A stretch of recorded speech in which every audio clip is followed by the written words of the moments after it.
Here we have a Lenovo laptop that came in for repair. We already disassembled the board. And one thing I can tell you is this board is guaranteed to ruin my day. First board of the day. First board I'm going to be working on. And I see a Hiroshima. Look at this. Somebody hand me a hammer so I can smash my head with it. It's a lot easier than looking at this board. NF.hammer. We should sell one. The customer said he attempted to replace the USB-C connector, and as a result, both connectors are not working now. I do see one missing pad here, but I do not know what's going on here. I do not know how many missing components we have here. 1, 2, 3.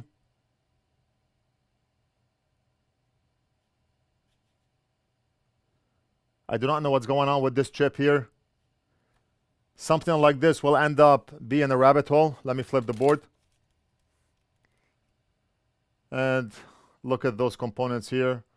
Possibly a missing component here. I do not know if we have anything missing here. What a mess. What a mess. I can attempt to resolder the connector back on without any guarantees that we're going to have anything working, because I'm not going to spend the whole day trying to figure out what's missing and what's not missing. I do not have a similar donor board to look at to extract components off in case we have anything missing on this board. Let's take a look at the connector the customer provided, and it's the old one. We're not going to be able to use it unless we clean it. Where should we start? How would you start with this board? What is the first thing you would do? I have 6 million devices I need to get done,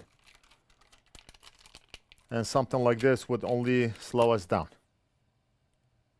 The thing is, I would work on it even if it takes longer than usual, if there's light at the end of the tunnel, if I know that we're going to end up with a fix. But working on it, spending the time not knowing if this board will get fixed afterwards, can turn out to be a rabbit hole and just a waste of time. Fume extractor on, because we do not know what type of flux or liquid is put on the board. I do not want to inhale that stuff.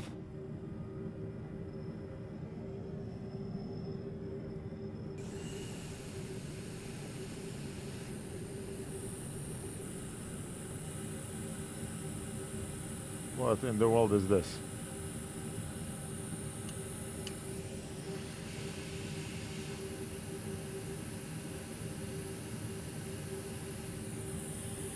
Okay, so it's a capacitor. We do not know where that capacitor, the location of the capacitor.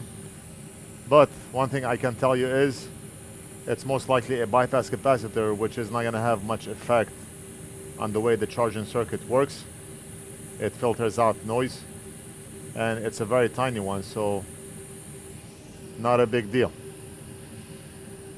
It's a big deal if it's shorting out with other components.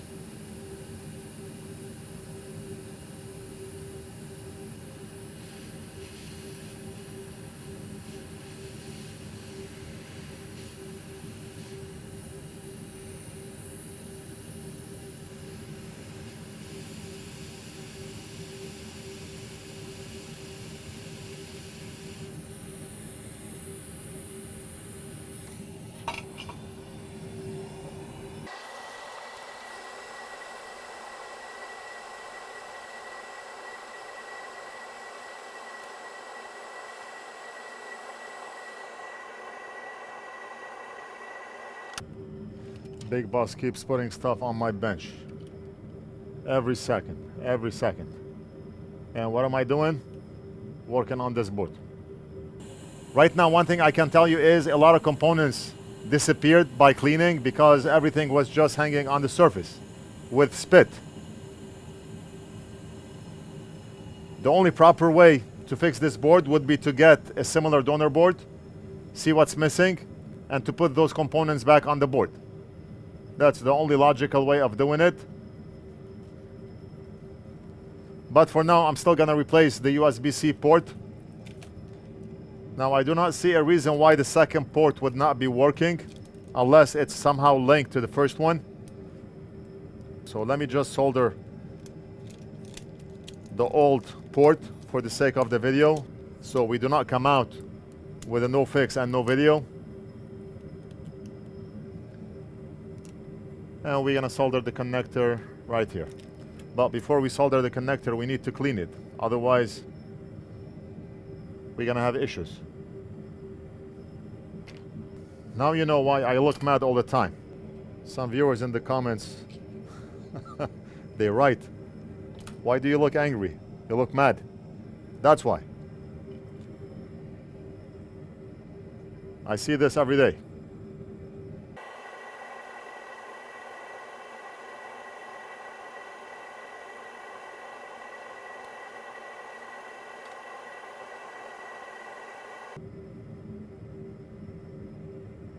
And this is not a brand new connector, so we have to deal with what we have. Hello?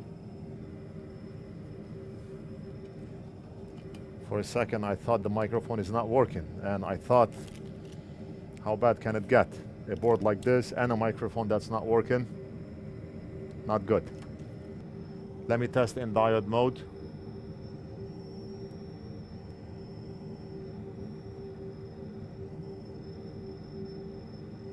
We have OL. We have OL here. Here. One probe on ground. And we have OL here. And we have OL here. So there's no reason to restore that pad because nothing is happening. Pad is not going anywhere. We're gonna use NF.Flux.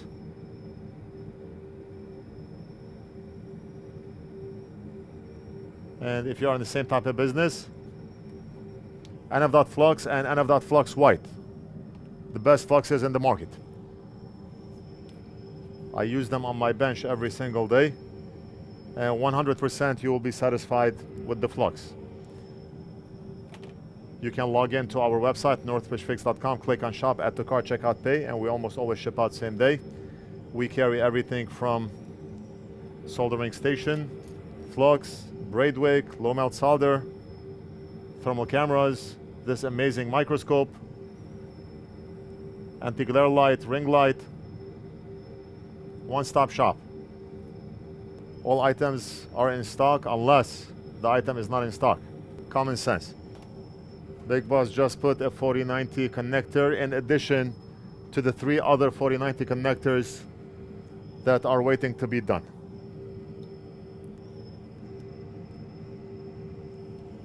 NF.Flux White. You can use the regular version or white. Both of them will work great. The white cleans better, it doesn't gum up, and mainly used when you are dealing with a very crowded area or BGA chips, but we can use it for anything. It doesn't matter.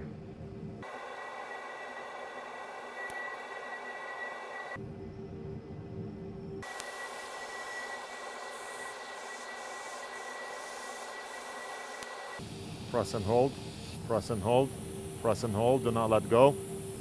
Somebody calls you, do not answer. If thief comes in, just let him take whatever he wants. Keep holding. Keep holding. We want to make sure solder hardens so we do not have to do the job twice. And now we can let go. You can go follow that thief. Call whoever you want to call, and we are done. Is the laptop going to work?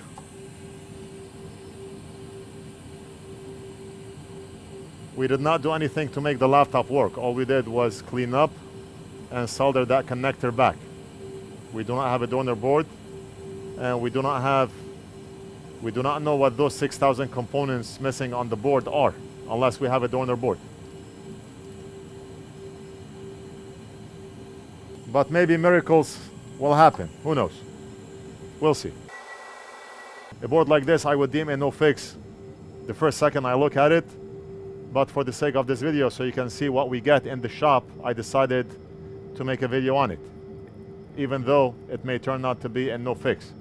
Let's fix those joints on the back, even though we do not have to, but in case the customer sends this board to another tech, and you know how techs, they like to slander each other, they're gonna be like, who's that tech? Who's that idiot that soldered those joints?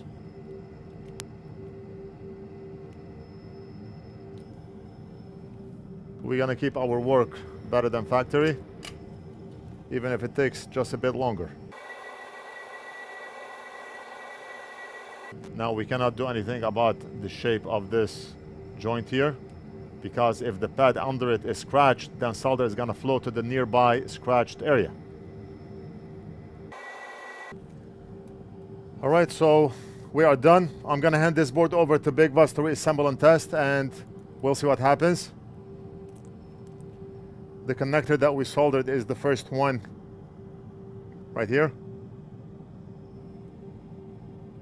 Okay. The proper way of doing this would be to have exactly the same donor board to extract those missing components off and put them back on the board. But for now, that's all we can do. And if anything positive comes out of this board, I will record Big Boss inside. Otherwise, this is the video. I hope you enjoyed it. Let me know what you think. Leave it down in the comments. Don't forget to like and subscribe, and we'll do something else in the next video. All right, good news.